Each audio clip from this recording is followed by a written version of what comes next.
people of the internet, how do? I am the Efkin Guy, and today we're going on a journey. Not the one I originally planned for this show, but it's not about the destination, it's about the flowers we smelled along the way. It's a new show concept, The Mystery Movie. I'll be inviting a guest on to the show, and after a little chit-chat, to find out just who they are, I'll be giving them a movie to watch. Completely dry. They don't know what they've signed up for, and seeing as the world of cinema is vast and wide and varied, it could literally be anything. Although to make it a little bit more fun for them, I try to keep it relevant to their interests. I'm not a total monster. I promise you. I'm not a monster. As the setup requires, watching a movie between two recording sessions, the sound quality does differ a little. That will happen. I also didn't have COVID in the first recording. That also happens occasionally. I wish it didn't, but you know, it does. I'll hand over to the slightly younger me now.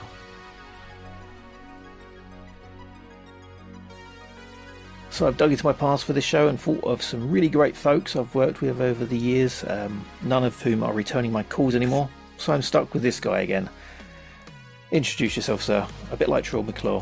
Where do we know you from?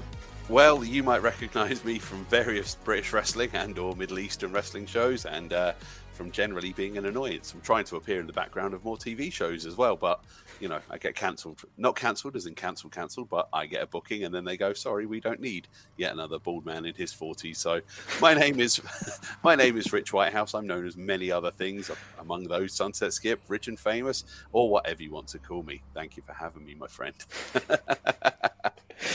I'm glad to have you. So you're here today for a mystery movie that I'll be revealing at the end of this little chat. I'm very excited.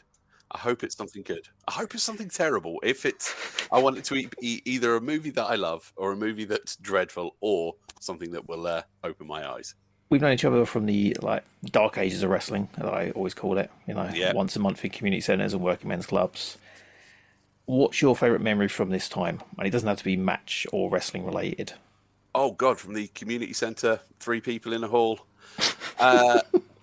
I mean, that's pretty much it. That covers a lot of them. I think there was the legendary night in Walthamstow where we were on the same event where they started out with 7 people in the audience, and then by the time the later end of the card went out, there were 2. That was up there. That was Hackney. That one. Was it Hackney? Yes, you're right. Yeah. Yes. The Southampton show where myself, you, and another wrestler tried to consume our body weight in Red Bull. It was the early 2000s. We didn't realise just how dangerous that much caffeine was. 7 cans, not good. Yeah, we mentioned it. I remember we drove back from Southampton to the outer London area in minutes. I think we Flintstoned the car instead of turning it over. But yeah, we talk about that with Ross and Paul and Phil, some of the other, what can I say, elderly statesmen of wrestling, and we talk through these times with great fondness. How have you evolved as a performer? What's the difference with how you advertise yourself now? You know, you send it through on your emails to people saying, I've done this and I've done that. How do you sell yourself back then, and how do you sell yourself now? The biggest difference is probably experience. Back then, it was very much, I am young, looking for experience. I want to learn from your promotion, your performers, whereas now it is very much the flip side of it, where I am very experienced on the independent level. I have, a great background in coaching and teaching from the real world and lots of experience on shows, so I can be a learning experience for your wrestlers. I have a certain skill set that over time is something that comes from developing, rather than thinking I can do this, I can do that. I now very much am honed in on my skill set, and I can use that to enhance the show, enhance the people, enhance my act, whatever it may well be. So it's just having that specialism rather than being a general performer. So what would be your gimmick now, and what gimmick did you have previous? What, cocky heel with all the fancy moves, everyone cheers because you're a cocky heel? Yeah, and my favourite. It was, that played out to death. And also around the time, it was very much the it girl, wasn't it? We had the Paris Hiltons and the Simple Life, her and Nicole Richie, people like that. So I had like the glittery tights, and when I had hair, I had, I'd dye my hair different colours to match my gear every so often. And it was all very, very showy and very early mid-2000s brat that sort of thing, and then it's evolved to kind of being a hero. And now the best way to describe the character I portray now is massive elements of what drew me into wrestling as a child. So it's the larger than life appearance, the character, the color, the noise, the personality, drawing from the likes of Roddy Piper and Randy Savage and Dusty Rhodes.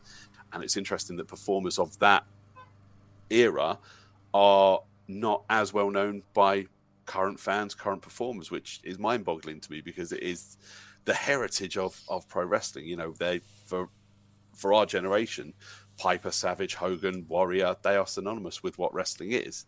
But for the younger wrestlers, they're almost a bit of a surprise. I remember my favorite match of all time as a wrestler is the Rick Rude and Ricky Steamboat Iron Man match from Beach Blast '92, and I give that to younger wrestlers and trainees to watch because it's a masterpiece, as your reaction there showed. Yeah. And a lot of them are like, God, I've never watched any of their stuff.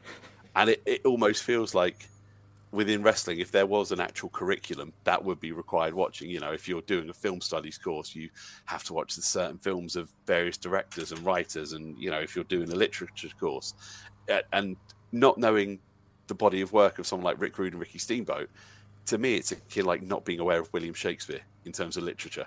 You know, they're absolutely seminal in terms of the evolution and quality of it. And a lot of these younger wrestlers have watched it and come back and gone, my God, that was incredible. That was absolutely flawless. And like, yeah, it was. And it was, 32 years ago, Jesus. So it's really interesting to think that there's this generation of wrestler, even generation of wrestlers who were born in the 2000s, they're 22, 23, 24 years of age. So even the Attitude Era was before their time. So they were children in the John Cena era. So there's so many generations removed from things which, like I said, are seminal to my understanding of being a wrestler and a performer.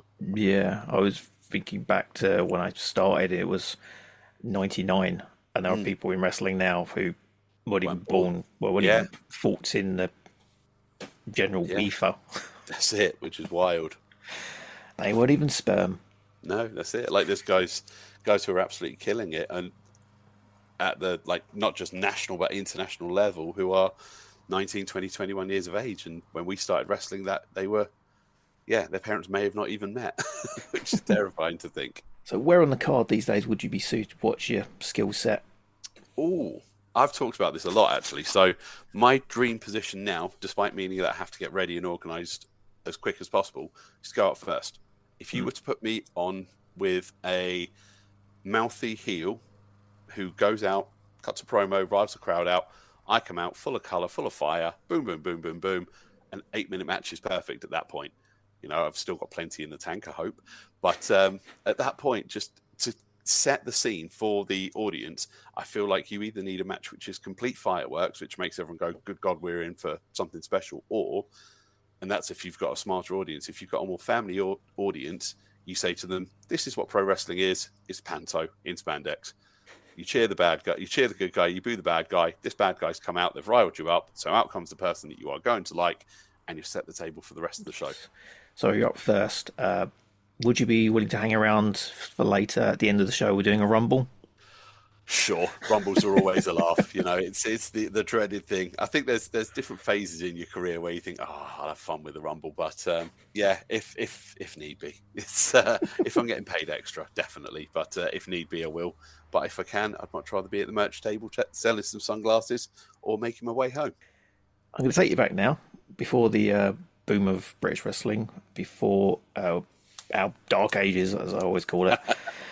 Before the working men's clubs and community centres, maybe before your first training session, did you have a name or a gimmick you had in mind or pretended to do before you actually started wrestling on shows or training? No, I may have when I was a child, but there's nothing that I remember. Even coming up with a name when I first debuted, that came from one of our original trainers. He suggested something and I ran with it. So I never had like a name or identity that I had mapped down. I think I'm quite rare in that respect. It might be, actually. So you didn't do any stuff with your mates, dicking around, backyarding? I'd pretend to be like Ultimate Warrior or The Rock or whoever it would be, but it wouldn't be like I am, I don't know.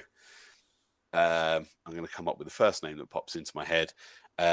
Jake Crotchstomper. You know, that wasn't like a name that I'd previously identified, which, by the way, Jake Crotchstomper should be an absolute wrestler name. So next time I have somebody come to me and say I need a name, I will dub them Jake Crotchstomper. I suppose coming from that idea of the old schooly panto wrestler, you didn't have the ECW mentality everyone had when I was coming through, where it's like doing stupid moves and all the big spots. So you didn't do yourself a mischief at any point in time when you're wrestling and messing around with mates, even. No, just doing the poses and that's it. I mean, like I've done all the gimmick matches, cage match, ladder, all the hardcore nonsense stuff like that. When I was younger, I did fancy doing a death match, but now as I'm getting older, I just think no. Just the recovery time, and the reality is that it will hurt for days after, and the fact that the death match guys that do it are really quite good at it. There's an actual death match scene with, wrestlers who specialize in it, and I think I would just be someone cosplaying it, as it were. It's a skill set within wrestling. It's a particular niche or subgenre within it, and I think the ones who are good at it, leave them to it. Same as people who are trying to emulate the high flying acrobatic style. The ones who can do it look amazing and graceful doing it, and those who aren't look like they're going through the motions of someone else. It's like a 6-year-old trying to do Swan Lake. Cool. So you are here for a mystery movie? Yes. And I think it's about time to fire up the trailer. Before I do, though, what are you hoping it will be? Oh, seeing as you mentioned wrestling related, and I don't know if there's a few clues, I'm thinking either Ready to Rumble or going slightly more into the archives, Body Slam with Dirk Benedict.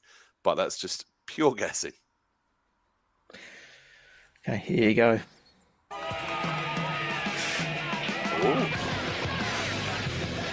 What's this? It's called Backyard Wrestling. It's the hottest thing in the Is this country. Backyard Dogs? Yes, it is. Oh my god, I've always wanted, and it's got the fella off Power Rangers. I've heard of this, but never seen it. Trunks? Oh, we do trunks. Oh, yeah. It's like you should be shot, but you're wrestling instead. It's the toughest circuit there is. Oh my god, that's real blood. Yeah. Ain't it cool, lady? She's the internet whiz kid. He's a natural. I'm gonna make him an icon. The world's first cyber-created superstar. Who's got what they want. You talk about scoring with Chris? Yeah, it never happened. They're all about to find out It's SmackDown time! that the only way from amateur to pro Vince McMahon, Ted Turner, Hayabusa. fight me. is the hard way. Maybe civilians shouldn't be doing this stuff. Are you actually starting to care about me? Love can be the fiercest battlefield of all. But she doesn't care about you, okay? Why don't you just email me, girls, and tell me who to choose? Cole the Outlaw or Lee the Mighty Ninja? You know, I'm the one who started this. You pick the guy, and I'm gonna have a big old day with him. And all of a sudden, you get all the hype, you get all the fights, and you get Chris. You're the one who said that you guys were just friends. Grease became the world's first internet interactive soap opera. Don't walk up on me, all right? I'm the best, not you, and don't you forget it. Now what? We finished what we started. Let's do it. Yep. Sensational. That's the movie you signed on to watch. Yes. I'm going to clear my schedule. Okay, we'll reconvene after you've watched it. Gather your thoughts and we'll talk about Backyard Dogs. Perfect. See you at the show. You will indeed. And we're back. So that was Backyard Dogs, the movie. We've watched it now. Well, it was a film. It was a film. But yes, it was a film. It was made in the year 2000. So what was you up to in the year 2000? Just turning 18 in the summer of 2000. So I was probably working in a bar and a shop and was looking to kickstart my wrestling career and was otherwise doing what most 18-year-olds do and drifting fairly listlessly through life. I was going to ask actually if you started like wrestling at that point. I think my first training session was around September 2001. So no, that was a good year and a half before it started. I was trying to remember actually, when did we meet? Because I'm trying to, like, I can generally remember every person I've met. I would say probably Dropkicks, early 2002, perhaps. Yeah, Dropkicks in, was it Purfleet, wasn't it? Next It to was. the Circus Tavern. That's it. Yeah, just round the back from it, and it's still going today now. Dropkicks. Wow. Yeah, I've got the. I don't know if you. I don't think you remember either of the two guys that took. They came long after anyone that we knew from Dropkicks. But yeah, they're still running with it. And I spoke to them about doing a training thing or shows, and it's like you speak to someone, they're like, "Yeah, we'll arrange something," and you get a date out of nowhere, and you're like, "I can't do that because I have lots of commitments now. I'm a grown up." I remember that was like a play school for wrestling. It was like loads of mats, a crash mat, Wasn't it? and a wrestling. Occasionally a ring. Yeah, and just do what you want. Do you remember the Free teeny play. tiny ring they had? It was. It was like giant soft play, wasn't it? Do you remember the teeny tiny ring they had? It was like 8 foot square ring. Is that even possible? No. Well, I think I remember giving someone I say a vertical suplex. That's probably borderline horizontal suplex. In that thing, and it was corner to corner, and I remember shooting my legs out under the bottom turnbuckle to do so, and yeah, just the things you do when you're young and stupid. Okay, so the film, written and directed by Robert Boris, who started his career in 1973 with the television movie Birds of Prey, which is billed as an action-adventure film where a radio station helicopter operator witnesses an armed car robbery and engages in a chase. Got a bit of a budget for that one, with a helicopter. Followed this up with Electra Gliding Blue, which is a film I've heard mentioned a bunch of times over the years. Wasn't that meant? Was that referred to in Shaun of the Dead, or am I imagining that? I don't remember. It's one of those films that I've always thought was a softcore porn. Probably. It has that sound of like the Shannon Tweed kind of. Yes, yeah. The Channel 5, yeah. 11:30 p.m. specials, yeah. But the name was a reference to the Harley Davidson bike used by the motorcycle cops in the film. This film features Nick Nolte in one of his first film roles as Dirty Hippie. Dirty Hippie. I love a self-explanatory role. Yeah. So Robert Boris's career peaked possibly in 1994 when he won the WGA award for original/adapted multi-part long-form series for the TV show Blood Feud. And he wrote and directed Oxford Blues, the British comedy sports film starring Rob Lowe and Ali Sheedy. Oh, proper actors. Yeah, proper actors, proper budgets. But fuck all that shit. In 1987, when the police needed someone to stop the Vietnamese mafia, there was only one choice. You don't recruit John Steele, you unleash him. Wow, Blue Steel.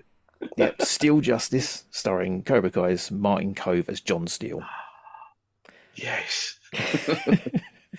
Coming to this show sometime soon, probably.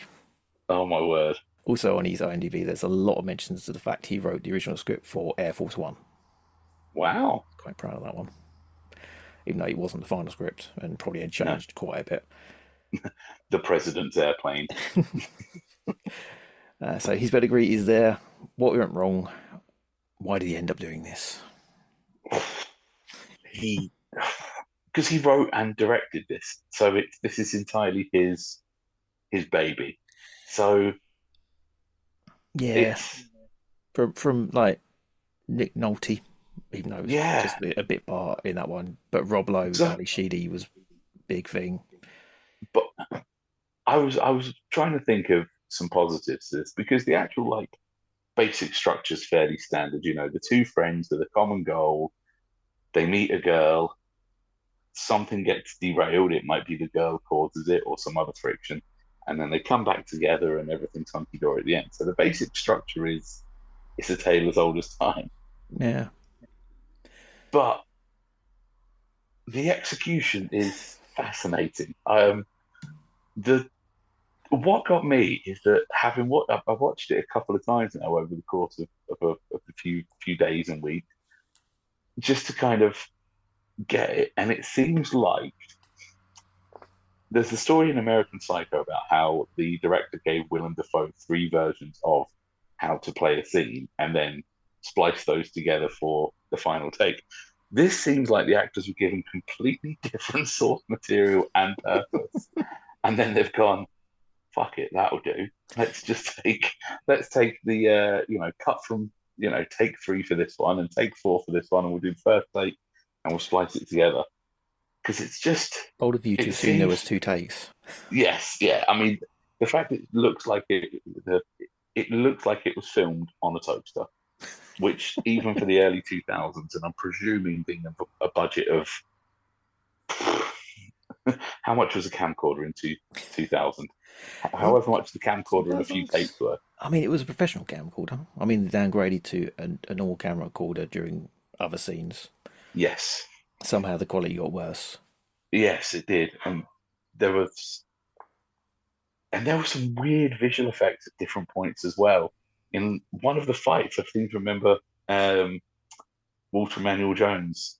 It showed his character doing part of a flip several times, but it was before he got to the apex of the flip, if I remember rightly, and it didn't make any sense. And I think that's the common theme for that film. It just didn't make any sense. Okay, going into the actors here. We've got Scott Hamm, lead role, Cole Davis. Done a fair bit of stuff over the years, a jobbing actor, lots of single shots in TV shows, Walker Texas Ranger, Buffy, Deep Space Nine, Roswell, NYPD Blue, etc., etc. He was also in Cobra Kai, apparently, playing Ear Gauge, and I really enjoyed Cobra Kai. And a character by the name of that would probably stand out, but I dare say his character was probably never mentioned by name. And yeah, he's a bit dirty hippie.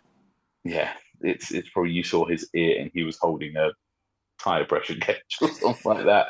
Therefore, his agent's gone, ear gauge. There we go. Credit that. Well, ear gauge is when you get the ear, the big loop. Yeah. Yeah, so he's probably got that. That might be why he's not getting booked for shows. Yeah. Middle-aged man with an ear gauge. Gotta be older than us. Well, I don't know. He's probably the same sort of age, really, isn't he? Yeah, he's got a bit mid-40s. Yeah. Bree Turner, Kirsty James, another actor who's been a ton of things in minor roles. She's all that. American Pie 2, Austin Powers 2, as a crossover with the Lohan. I just did. She was in Just My Luck with Lindsay Lohan, and the biggest role she was in was 100 episodes of the TV show Grimm. Oh. Ever watched Grimm? No, but I heard of it. I'm presuming it's as in the Brothers Grimm, the fairy tales Grimm. Yeah, it's something about that. But yeah, 100 episodes, so she got a major role in that one. It's always good. It's always good. The big star power here, Walter Emmanuel Jones as Lee Takura. Famous for being the one of the Power Rangers. I always feel weird saying which colour he was. Yeah, the green one. Have you seen the Key and Peele Green Falcon sketch? No. So it basically plays on that. So yeah, Key and Peele have got a really hysterical sketch where they're called the Power Falcons, and it's the usual Power Ranger colours. And the black character is in the Green Falcon, and of course the rest of the team are referring to him as Black Falcon. And then the way Key and Peele deliver things, but yeah, it's within that vein. Yeah, his height of his fame was probably the Power Rangers movie in '95. He's a super jobbing actor, though, which I didn't know about. He's got a lot of things he's done physically, and he's also done a lot of ADR work over the years. Wow. And then we got Dale Evans as Voodoo Jones. Voodoo Jones. Yeah. No information about this guy whatsoever, and all the work he does in the film, you'd assume he was like a wrestler, or at least a stuntman. Yes. And unless he's done it under a fake name, I can't find much about this guy or anything at all really about him. No, I had a look as well, and there's nothing about him as well. Yeah. Just the director's mate who just rocked up one day. Yeah, he doesn't do a bad job. Actual wrestler, Frankie Kazarian pops up in there. Yes, he does. Snake Duggan. Headliner, Hayabusa. Who is just... He's one of these people who you're like, why did you wrestle in a mask when you are such a good-looking dude?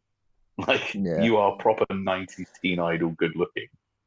Weird why are you wearing a mask? Yeah, he does like take the mask off because that was what he did in wrestling as well. And he's just like, why did you wear the mask in the first place? He did H and he did Dark Hayabusa as well, which, funny enough, talking about memories unlocked, I've just remembered way back when in the LimeWire and Kazaa days, I think you sent me the Hayabusa theme songs.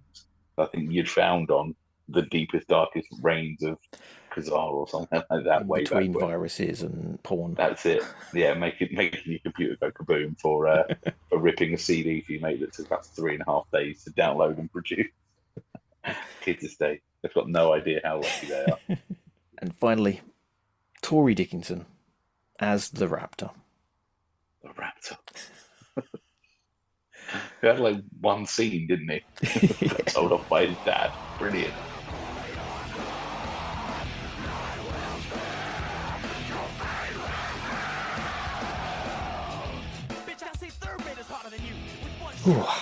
So, film starts with some new metal with the theme tune, and yeah, I was big into new metal back then. Yep, almost insane. Yeah, what's your favourite new metal band? Go on, because you're not really a metal fan, are you? You're kind of poppy. Yeah, I listen to anything, but yeah, I suppose if I had to pick one, probably Limp Bizkit were one of my favourites, but I did enjoy a lot of the new metal, so Hoobastank, POD, Puddle of Mud. They had one great album, and then just, Lord knows if they did anything else. Well, they pop rather than new metal. Yeah, there's a lot of them have that kind of thing there, because yeah, I like the odd song from most of the act, really. Never really got into like Mudvayne. I know you were quite big into Mudvayne for a while. Ding, ding.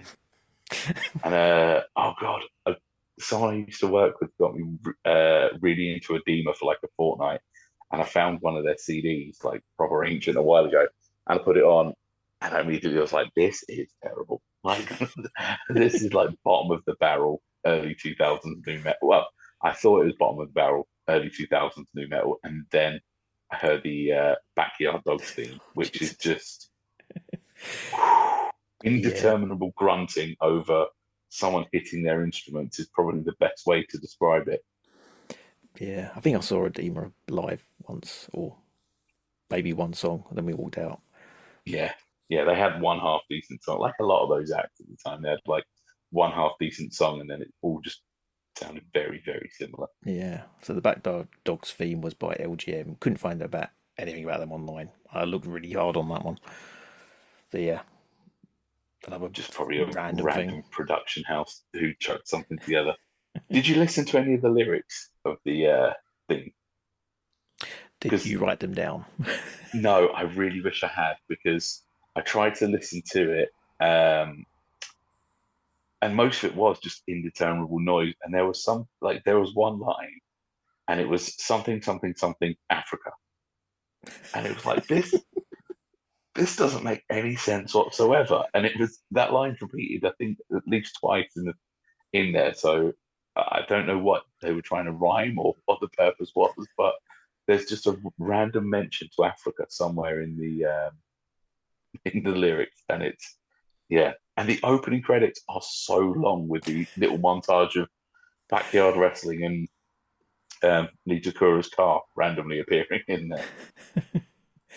Yeah, but the backyard footage was like, some of it just looked painful.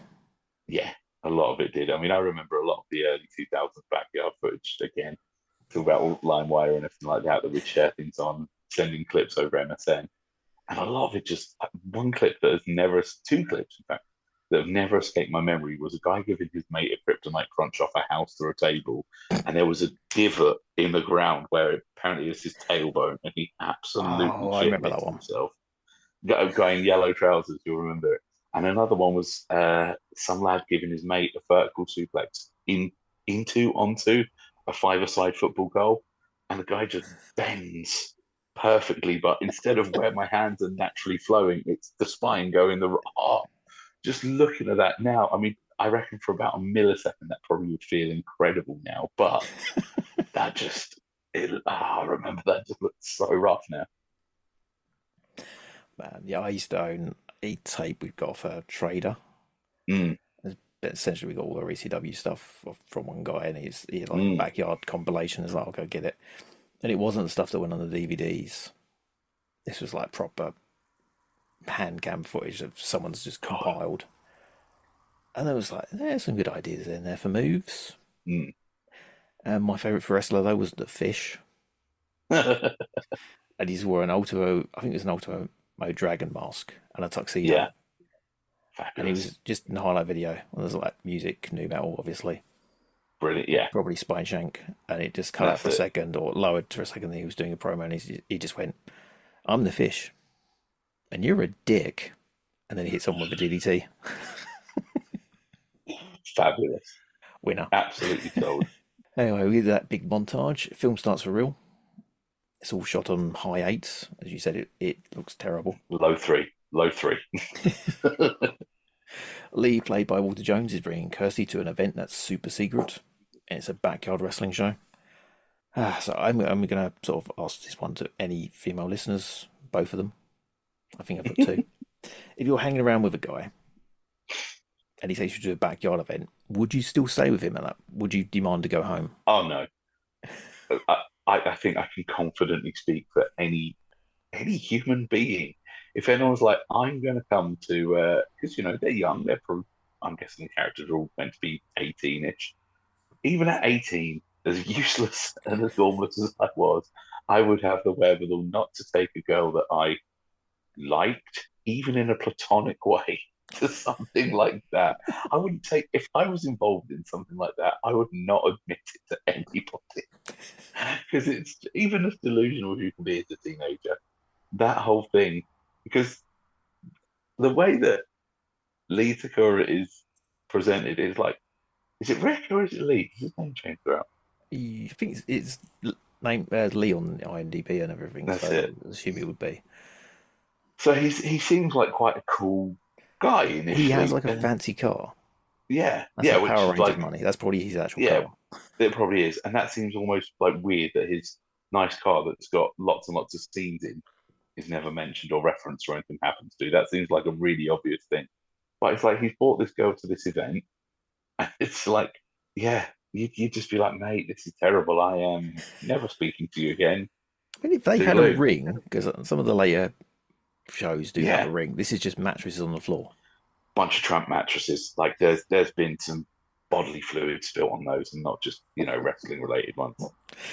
Just walking around town. Oh, look, there's a mattress. That will do. Yeah, man, the random hobo mattress, like just not good. So yeah, there's a match going on. There's some dub special effects or sound effects in there which are hilarious, like the super proper, over like, the top. They're the ones that like I make when I'm playing with my 5-year-old. They do the Pornhub maneuver where he throws him into a washing machine and he gets trapped.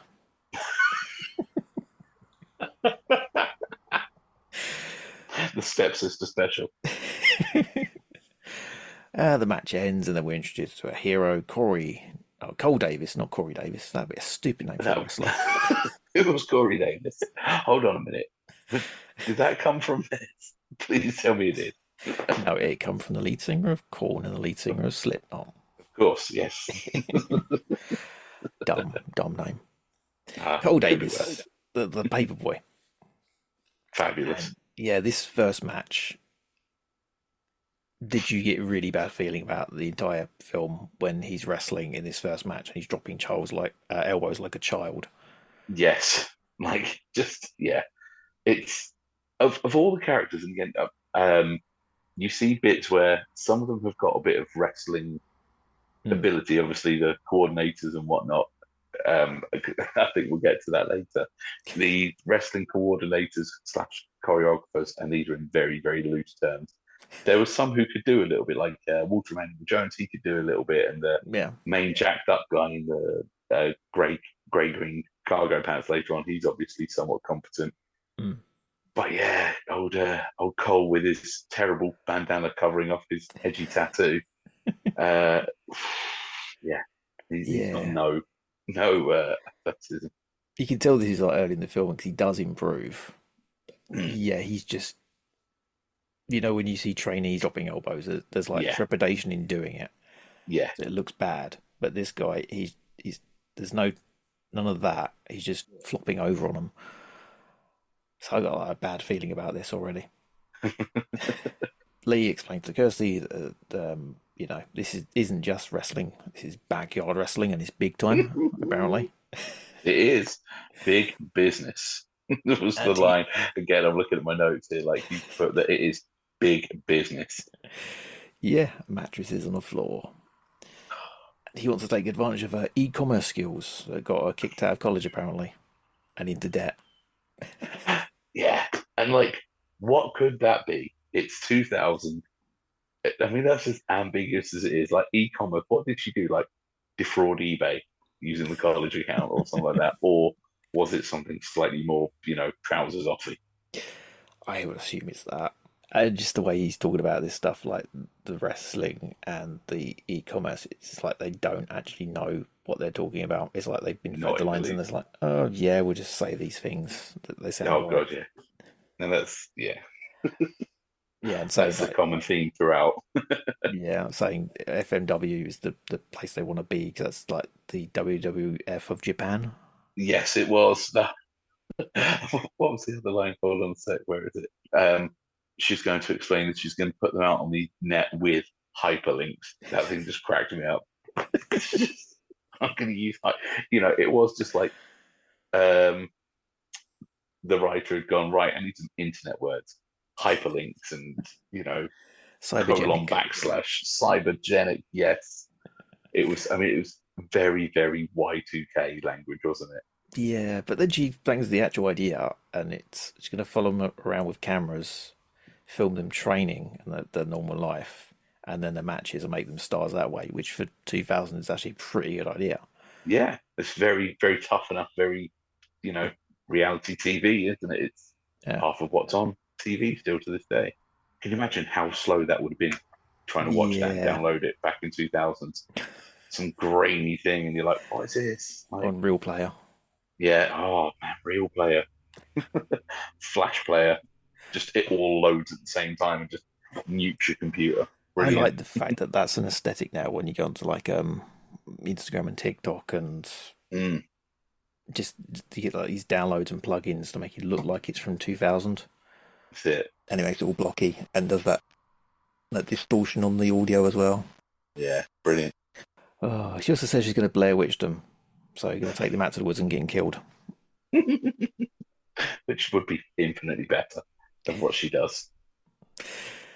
She was going to change Cole's name from the Paperboy to Cole the Outlaw Davis.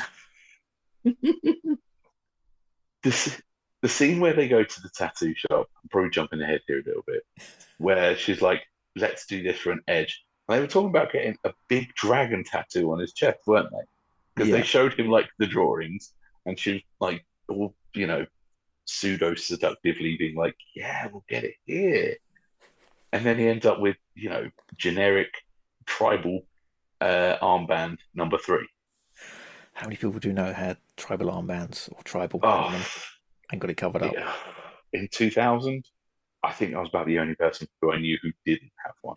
It's probably the best way to put that. Yeah, just to give an example of his branding they're going to use with the Outlaw. Yes. Straight out of the mosh pits, oozing with slime. Cole the Outlaw Davis. Yeah, that doesn't really matter. Lots of words, isn't it? Yeah. So, what's the worst intro you've ever had for a match? When the announcer forgets your name halfway through. Yeah. So where I'm doing a bit more emceeing because the in-ring stuff, I'm 42 now and it's not going to go on forever. I make sure that if I've never announced you before or I don't know you, or even if I do, I will ask you things because I know from when I wrestle, the more I give the MC, the more I want from it. So if someone like just gives you the jobber entrance in the corner, that's terrible. If it's like standing in the corner to my left, Corey Davis, like cool, like, and I've given people announcements like that before because you've given me nothing. But if you're like a former, I don't know, kickboxing champion and you're hailing from this place and you've done this and even if you just make up all your accolades, which is where a lot of the Sunset stuff comes from, make it sound impressive. And yeah, so either if someone's like, I'm just going to announce you as your name, that's rubbish. That's not part of the act. Or if they forget your name halfway through, that's the worst. They just call you something completely different. So I had that fairly recently, and the guy announced, and I just took the microphone from him. I was like, right, let me show you how it's done. Blah blah blah blah. And I was, come on, it's not difficult, man. Get a notepad. Go to Asda, buy a notepad, buy a pen. Terrible. Have you ever had any particularly bad ones that you remember? Or Most of them. yeah, oh yeah. Oh No, I God, think the worst I had was when they were printing programs up. One promoter had like put details of people in them to sort of put them over and say, well, the match is this and this person's this, and I think they meant to say Wiley veteran. Willie veteran. Yes, I Willie remember veteran. this. I remember this. I've just had a memory unlocked years ago when me and Cruz were doing the tag team. The announcer, for some reason, decided he would try and shoot on us and like front up to us Hmm. midway through our announcements. And it's like we were just the, you know, dickhead heel tag team and did our usual stick with the microphone. And then he got in our faces, and I've got to try and dig out the photo for it. It's got to be somewhere because there's just us bursting into laughter, and we got backstage. We're like, "Are you all right? Like, what's the deal, man?" Like, just God, that's a proper memory unlock. That must have been You have to do that one. That is really weird. right. I'll see if I can find it. She actually rechristened them as a tag team called the Backyard Dogs after she sets in some dog shit. What a way Very to apt. name yourself. Yeah. Very apt for the for the remainder of the film. So you got on-screen captions for the next scene. A little excessive. We can figure out easily enough that it's the first day of the filming. We have the shot of two dogs in the backyard. One's obviously asserting dominance over the other one. It's a neat little metaphor for this film, I reckon. Subtlety. Looked like they're about to hump. Yes, indeed. And she's filming this for the internet on a little handycam. So you got a bad camera filming a handycam, and they go to the handycam footage. So, like we said, downgraded the footage. Mm-hmm. And Cole is talking. He seems smart, nice, and almost like a decent human being. Yes. Yeah. Which, it doesn't really gel with the rest of some. Like you're saying, it's a bit. Did he get this? They get this right with the story and the character. Yeah. The tone shifts so much for each character throughout. Because at this point, he is like the other guy's a dreamer, isn't it? Lee's the dreamer, whereas Cole's the guy who's like, I just want to make because money. it feels like he's like, I want to do this, and then he has dreams to. If they had somebody who had more than one crayon to write this film, it would be like he has a dream to then become an athlete, an architect, whatever. I'm just thinking of occupations that begin with A. But for one sentence more, that would have made his character infinitely deeper with that kind of scene in the diner where Lee's like, I want to wrestle for the WWF of Japan, FMW. And Cole's like, I don't want to do this forever. End of transmission. Like, all right, sound. Second match of the film goes against Frankie Kazarian. And he wants to book them in a trampoline match on his show. Yes. Which I didn't realise there was a difference between trampoline wrestling and backyard wrestling. Like pure backyard wrestling. Yes. It's like, I'm on it's pure rules, only. isn't it? That's it, man. Pure rules, there's like you touch the corner of the mattress and it's They all do a trunk match though, which is like a casket match where you have to be put in the boot of a car.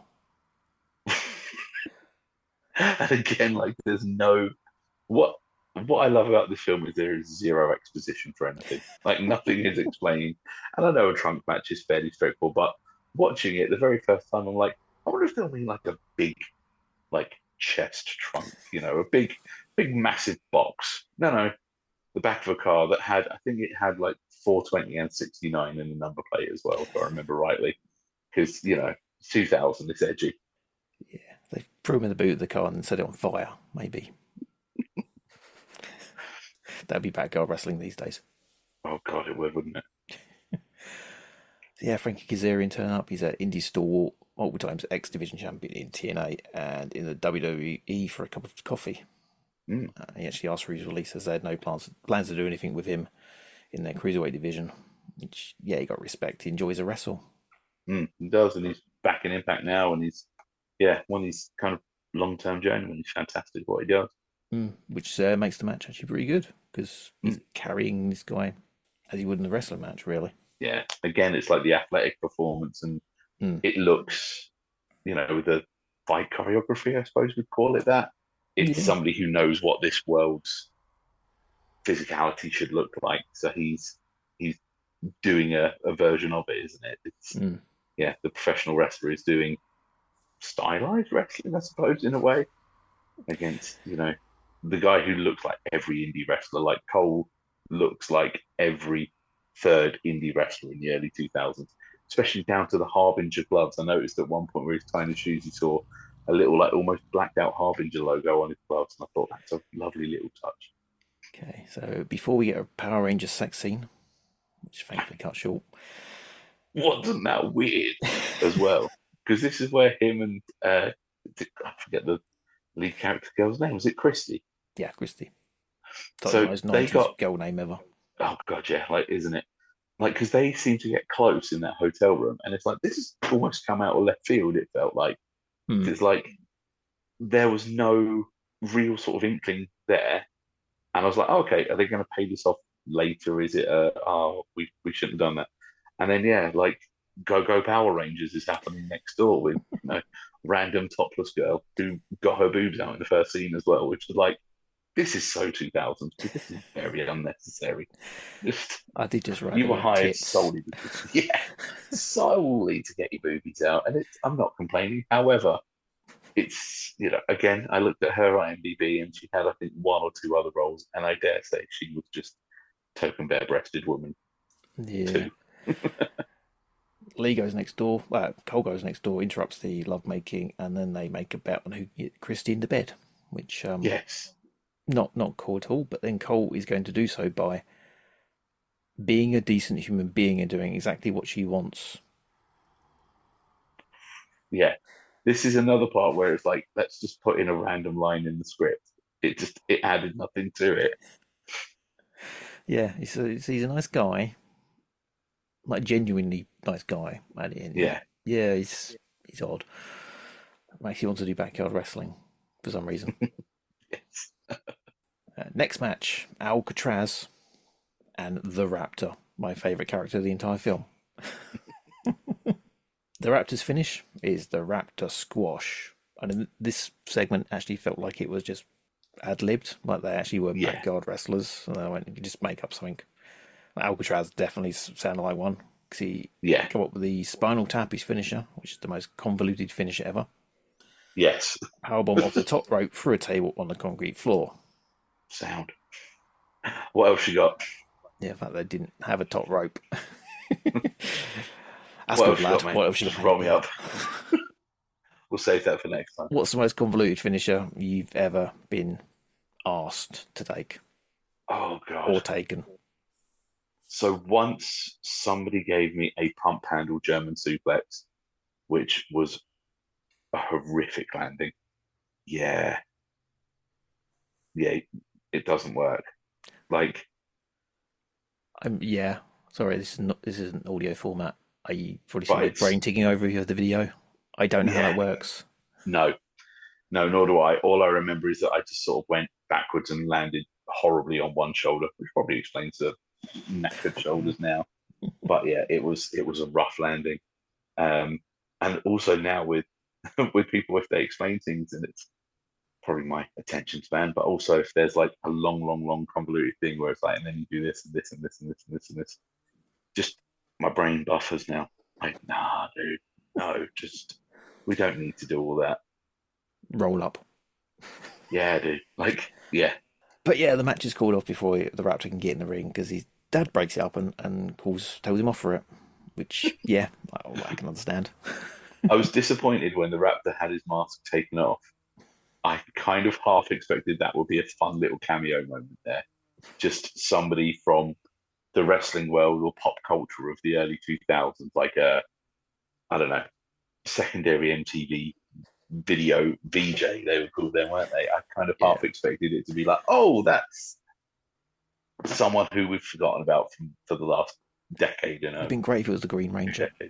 Or the White Ranger. It would be brilliant. Or the Blue. Just anyone else. Billy Yost just randomly blinking away at him. So we do get to a live stream in a car with Kirsty somehow. Was that even Yeah. possible back then? I don't think so. She had so much like things sticking out of a laptop though on Yeah. the side of the car. It's like, was that even possible? I know. That's where all the budget went.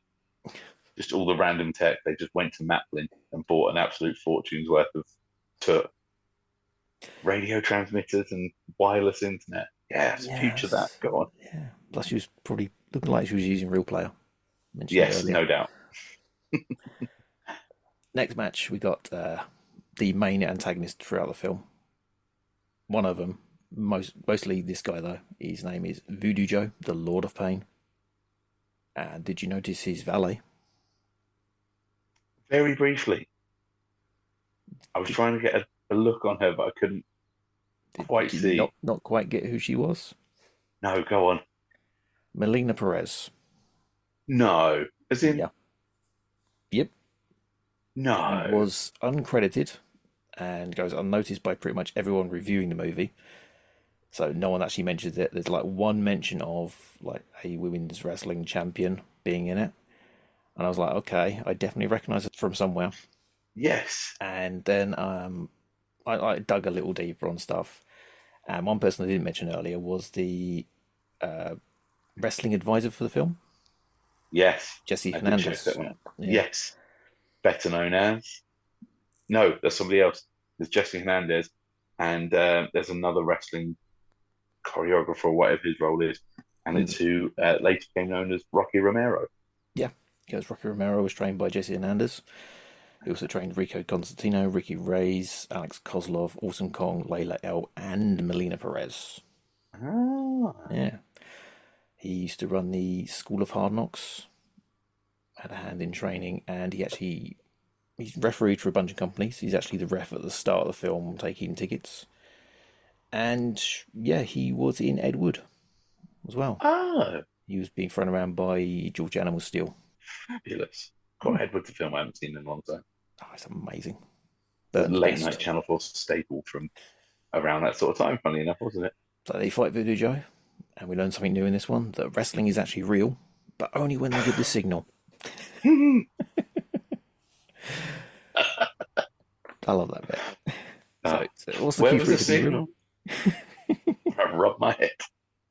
And I love how they don't just say it's a shoot, using wrestling parlance, it's a shoot out. I love that bit. Just that tickled me so much. It's a shootout. From there on in, it's a shootout. Like touchy stuff here. Maybe cut out like a lot of the stuff we cut out earlier. Don't need to answer or name names. Have you ever got real in a fight? There's been a few live rounds exchanged, but never anything beyond. Yeah, sometimes for me to calm down, sometimes for the other person to calm down. It would depend. When I was younger and more eager, there was a few live rounds thrown my way, and then as I've grown up, it's a lot more mellow out. We all have things to do on Monday, but no, I've never traded blows with somebody or got really nasty before. Is the PC answer. Good. Did you ever have any? I had one guy in a Rumble start doing this Stone Cold Steve Austin kicks to the corner. So I'm in the corner, arms either side, and he starts doing the kicks to the stomach. And you're supposed to drop down with it, and he does the kicks to the stomach still. And as I'm going down, he's not going down with me, so he's kicking me increasingly higher. Yeah. In the chest and then the head. I took 2 in the head, and I went, fuck this. Yeah. Did a single leg on him, went to full mount, and he started crying, like, don't hit me, don't hit me, don't hit me. And I just went, fucking calm down. Yeah. No, there's I've had a couple of bits like that, but nothing too extreme. When some useless training. That's the one. I've had a few in training, which I'm not proud of. But yeah, it's that thing. You pulled my hair out for real.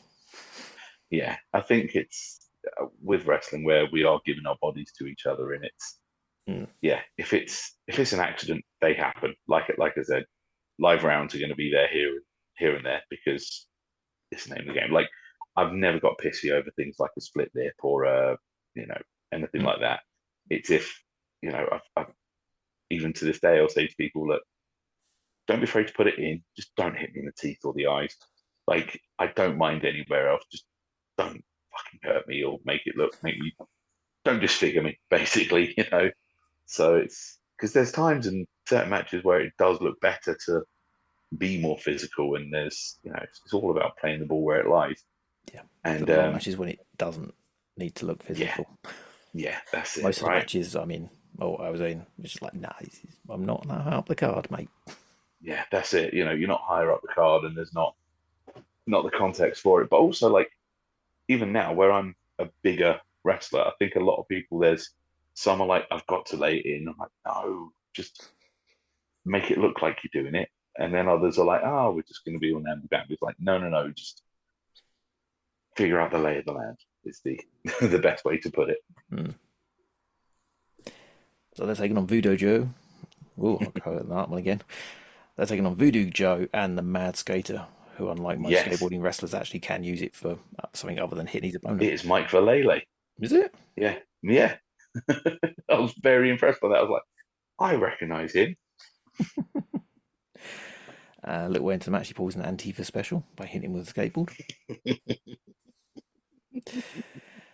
Cole hits him back with it and drops it in a way that looks like, they should have taken another go at that scene. But yeah, it's like, oh, shit, what? Okay. Yeah. That'll do. Move along. And is that the one where Lee's got a cut to the eye, or am I thinking of a later scene? Was he bleeding in that one? Yeah. Yeah, but then what happens here is the most realistic part of the entire movie with wrestling. The promoter it really is. Calls in the police to break up the gathering and runs off with the money. Yes. that is the part that made me go, oh, they did a bit of research there. I was going to ask at this point, have you ever been ripped off a motor? But we all have at some point. Yes. Yeah, I won't say the story, because I think you know the story of how I've obtained money from somebody who said they wouldn't pay me what they owed me. But yes, my favourite story that I can tell on a public platform, again, I think you might have been there, or certainly you know about it. There was a showing near to where I was living, so I'll say that to protect anonymity. And the promoter came into the changing room, ashen-faced. We haven't sold many tickets tonight. And the guy who was doing the ring immediately butted in and went, but it's all right, boys. I'm going to get paid, because whoever walks in, I'll take their money. You can all do what you want tonight. What followed on that show was, I dubbed it, I won't say the company name, Company Will Not Die. 4 wrestlers had a fatal 4-way match where none of them could be bothered to get changed into their gear. And for their match, they all just did WWE finishes. A mutual friend of ours, and I'm going to protect names here, he ran into this match, unplanned, dressed up as Spider-Man. All of them gave him WWE finishes. He rolled out the ring, chased by me, who ran in one side of the ring, slid straight out to the other side of the ring, onto the stage, and ran out. I had a tag team match on that show. I can't remember if it was before or after that match, where we just decided that we were going to mess around. And by this, it was we decided to wrestle the match sitting down for a while. The 2 people who were in the tag team opposing me, there was about a half a foot height difference, and they were like, right, we're going to give you a double back suplex, to which I audibly screamed F off at the loudest and most high-pitched I've ever done ever. And then hilarity ensued. The referee for this show was a young lad who also did a mask gimmick. And one wrestler, who shall again remain unnamed, decided it would be funny to stick his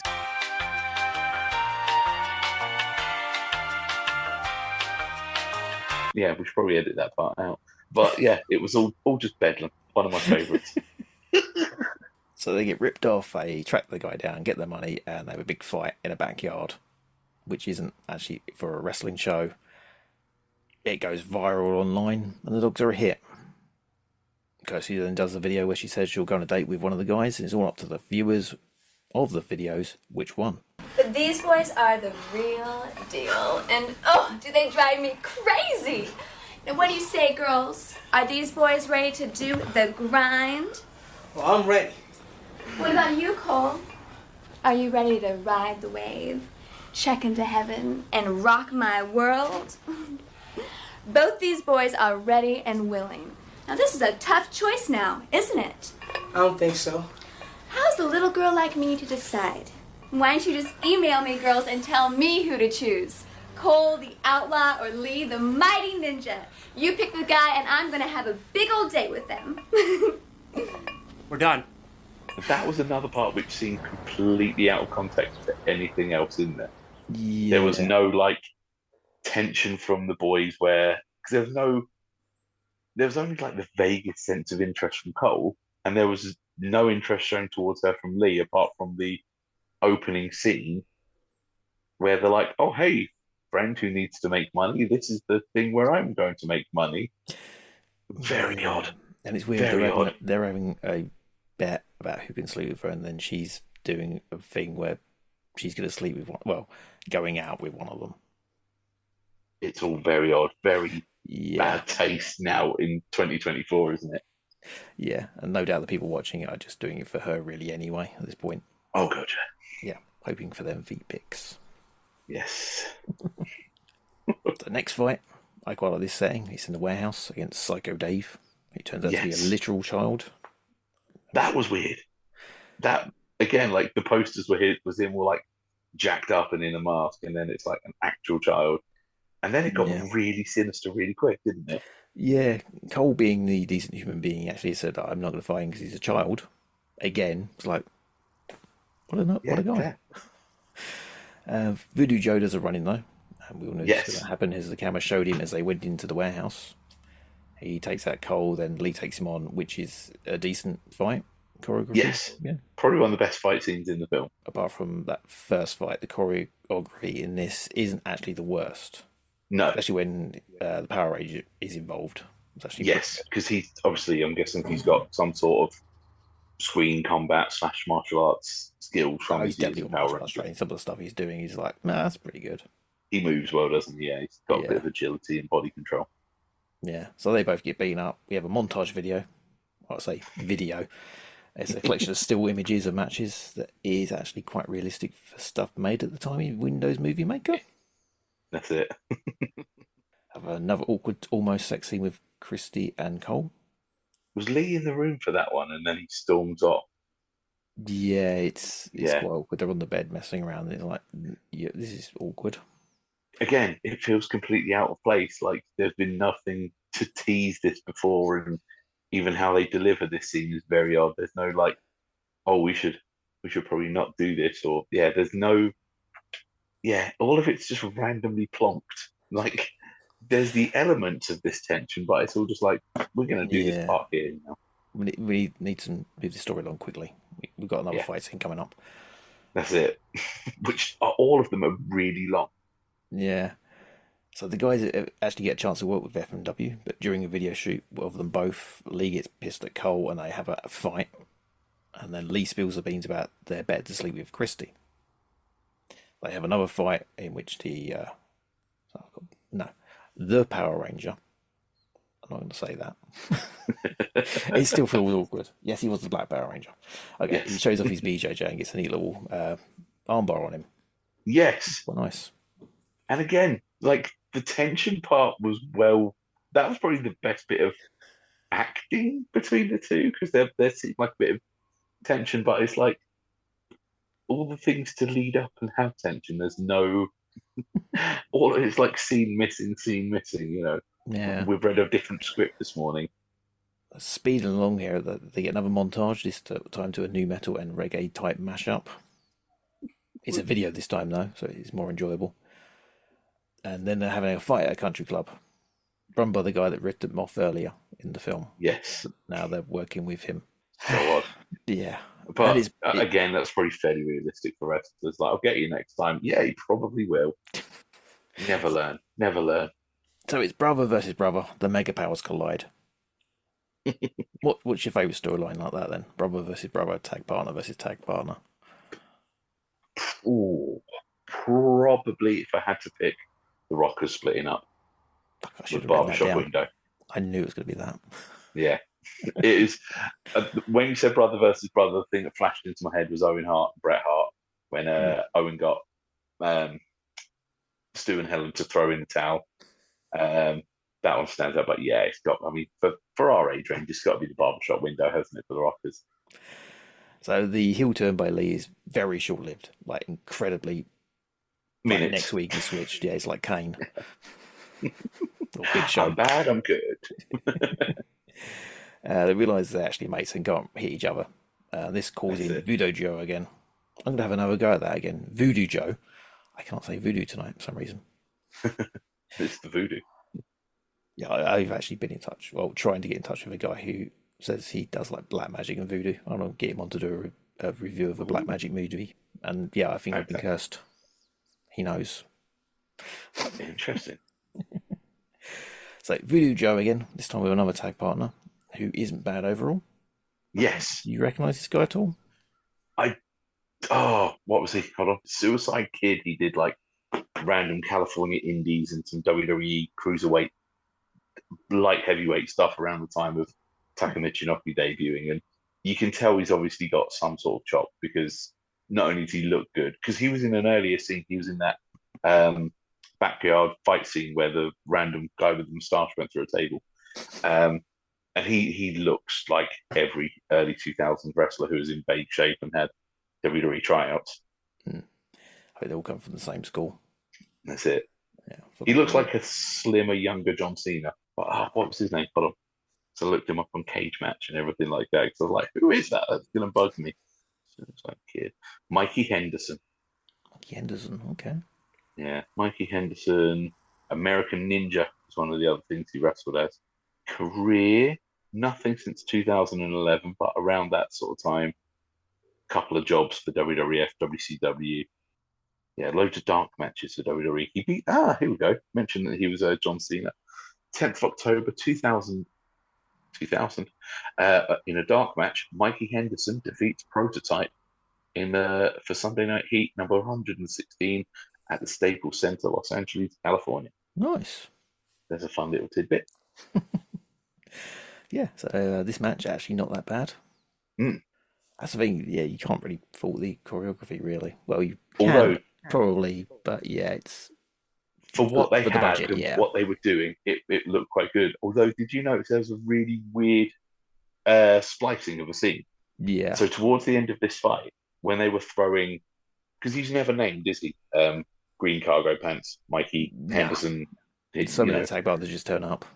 Yeah, generic tag partner 3. When Cole and Ninja decide they're friends again, it cuts and Ninja's been wearing the white vest all throughout this scene.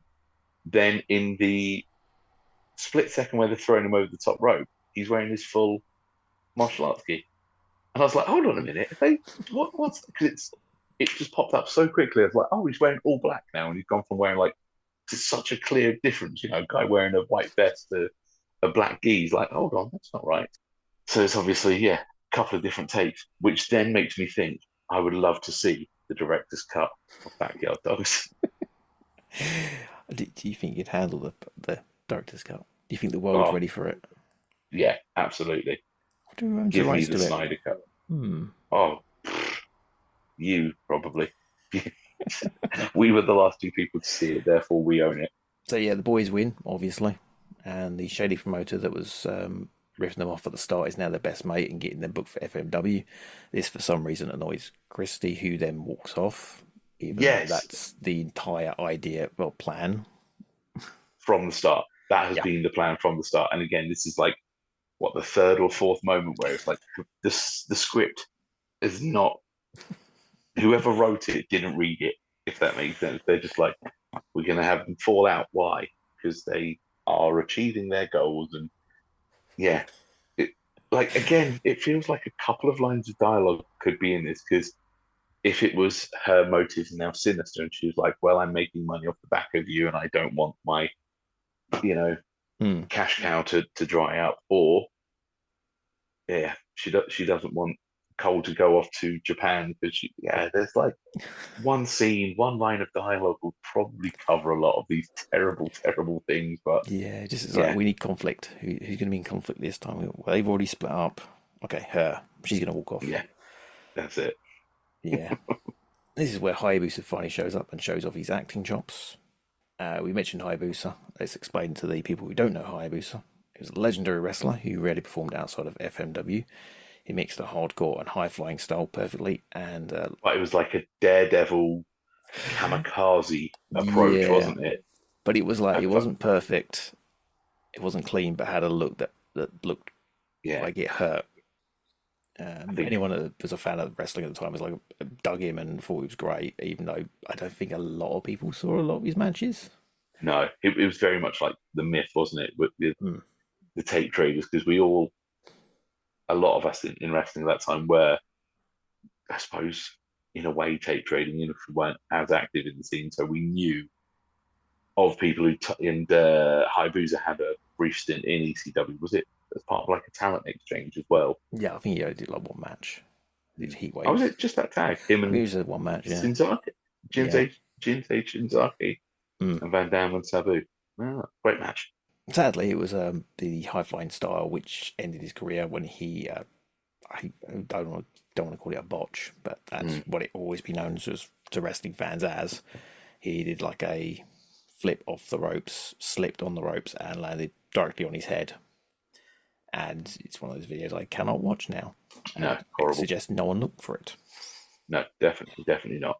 Yeah, it's Horrible. ended his career. He had quite a bit left on the clock, really. Yeah, He he was reinvented himself. Early 30s, wasn't he? Yeah, reinvented himself a few times over his career already. He had the Dark Side of Hayabusa and H, his unmasked version that debuted the year this film was made, which is why he takes his mask off casually just during the scene. Just having a chat in the limo. Yeah, so he actually had his accident a year before FMW ended in 2002, Oh, which was the year wrestling became just the big one. So yes. maybe he would have ended up in WWF at some point. Quite if he possibly. didn't have it. Yeah. And again, I think his innovative style, I think nowadays he'd be the sort of person where, with how that kind of, how can I describe it? His daredevil style would have been absolutely fascinating for wrestlers of today. Very, very much ahead of his time, like a good 25, 30 years ahead of his time, really. He actually started to walk again before his death in 2016 and even took to the stage to perform in a play and got good reviews for it. So he did actually end up acting in the end. So that was Hayabusa. He's in this and he doesn't look like he knows what's going on at all. No clue. No clue, bless him. And it's like, and he's got a natural bit of presence and charisma to him. I don't know if that's, it would be interesting for somebody who doesn't know who Hayabusa is to see how they interpret his performance, because I feel as if he has a bit of presence in this, whereas nobody else does. Even though he doesn't know what he's doing, I think somebody just was like, American movie, sound whatever. Do I get a week in LA? Amazing. Yeah. So after a short advertisement for FMW, which was glorious, it's got that lovely vibe to it. I just get fuzzy feelings. Yeah. Although they did say it's showing what Hayabusa is all about. And they did like 2 clips of Hayabusa and then it was all Anita and everybody else. It was like, oh, cool. Which is still the weirdest tie-in ever. Like, because the film, again, it's like the film doesn't do anything. Is it a promotional vehicle for FMW? Is it not? Is it this? Is it that? You'd think it'd be in there more. Yeah. And when they called it the WWF of Japan, it's like, no, that's just, you've killed it off. It's the most exciting company in Japan. It's the most popular. There's so many superlatives you can use rather than like, oh, it's the WWF of Japan. No, it's not in any way, shape, or form. But isn't like a Dark Side of the Ring for it now as well? I'm explaining that. Oh, yes. No, I haven't seen it yet, but I suggest everyone give that a watch. Yes. It's a decent Very good show. series. Yeah. Then we see what Hayabusa is all about. He has a match against Crazy Casey. Mm-hmm. And Crazy Casey is the guy's last opponent in the film. Yes. Crazy Casey used to wrestle with Kyle Haystacks in the Empire Wrestling Federation. So he's actually a wrestler. So, again, decent guy. Can't find anything about him after 2005, though. Kevin No. Owens just disappeared. You get the big blow-off match with Cole and Lee take on Crazy Casey, and who do you reckon we can get in for the last match? Crazy Casey and Well, if we couldn't guess from him being in previous other matches, I don't know if you noticed when he makes his grand appearance, but on the trailer door, it very clearly says Voodoo Jones.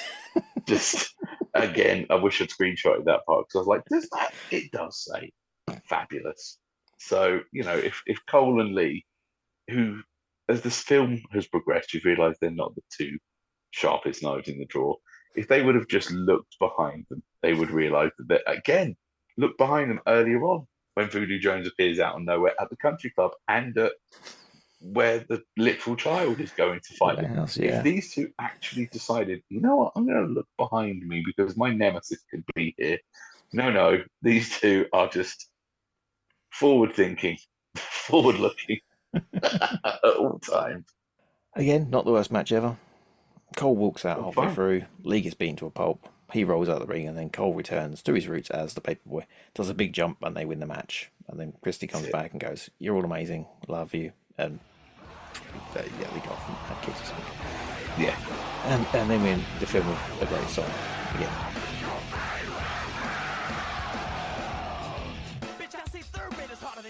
Backyard Dogs. Backyard Dogs is a reprise. Okay, so before we get to your final thoughts, overall, would it surprise you to know this film is universally hated? It's got 2 out of 10 stars on IMDb, 18% on Rotten Tomatoes, which isn't actually that bad. I've seen films with less. Oh, yeah. Was for years featured in the bottom 100 of the IMDb, but isn't there anymore. Most reviews either say it's pure garbage or falling into that special so bad it's good category. Oh, no, it's nowhere near that. Really? I can see it being watched in a group of mates, if you're wrestling fans especially. Yeah. And that's what I think that's and what it's film camp and it's got its own thing, but I would say it's anywhere near good. Like I think in there is a good. I think good film's probably a bit of a stretch, but yeah, I think in there is like I said, like there's the whole two guys with the same goal and they fall in love with the same girl or something. There's the makings of a half decent film in there, but yeah, nobody had the same script. It feels like. Like the fight scenes were good. Yeah, they improved as the film. Yeah, after the first one. The first one was like, oh, this is not really good. Expectations were low, and it got surprisingly better. Yeah.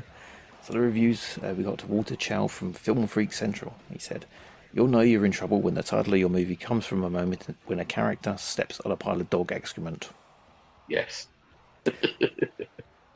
On IMDb, you got a couple of people. Salty XT said, "Worse than Hitler." Flammable 221 said, "I laughed, I cried, I nearly committed suicide." Oh wow, that's probably a bit much. Luminous Dreams gushed, "The best movie I've ever seen in my life." P.S. I don't get out much. And Letterboxd had possibly the best review. It's from Micah Valentine. Okay. Zoom in on this because it's lots of words and I'm blind. Plenty of people will be judging this movie for the idea that it's a shamble, and it is. But it's also got a weird amount of sexual exploitation, the scummiest looking promoters, the Black Ranger doing a Minoru Suzuki style armbar, appearances from XPW associates, and a lot of bullshit hype involving the internet junking stats. Fiction or not, it's a fairly representative document of the turn of the century independent wrestling, which, a lot like this movie, wasn't always good, but did its best to kick ass. That's very articulate and very fair, I think. Yeah. So, final thoughts on the film?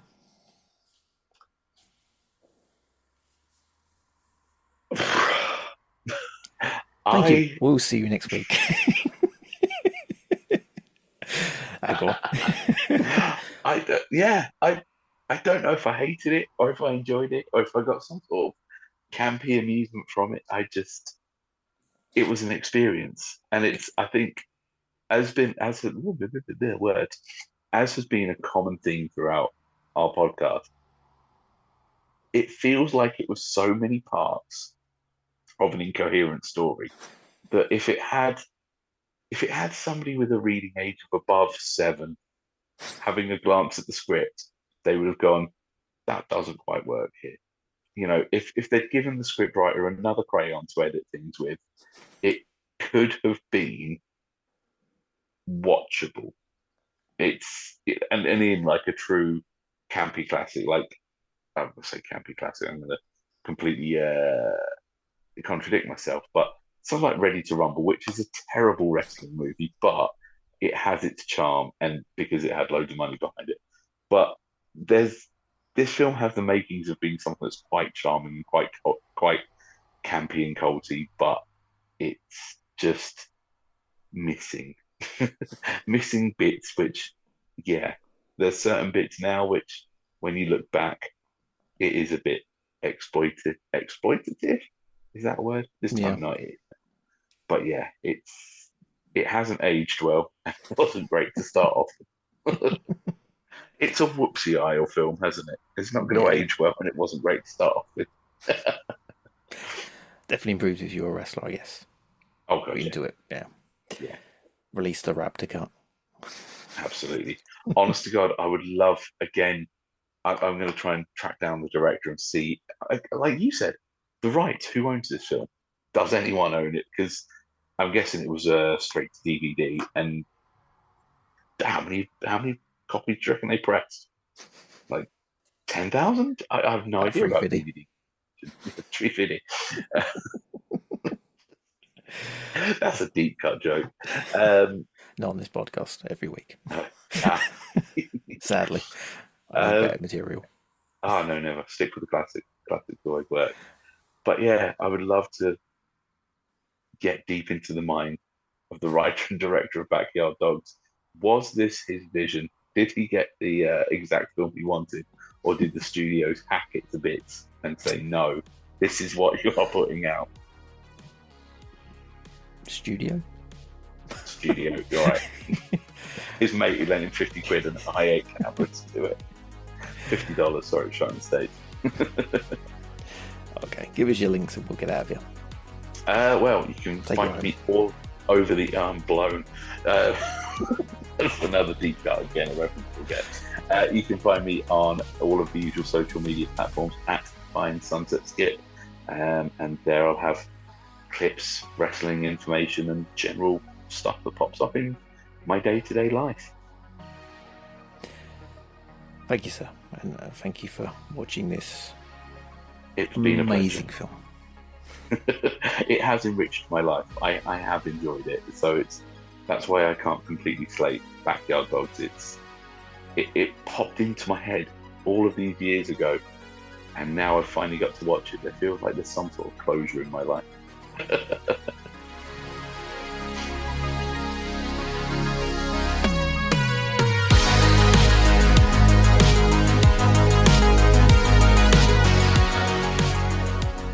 This show was brought to you by the letter P and the number 172.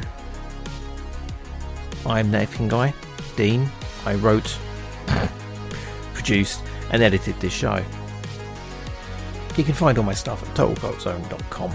That's totalcultzone.com.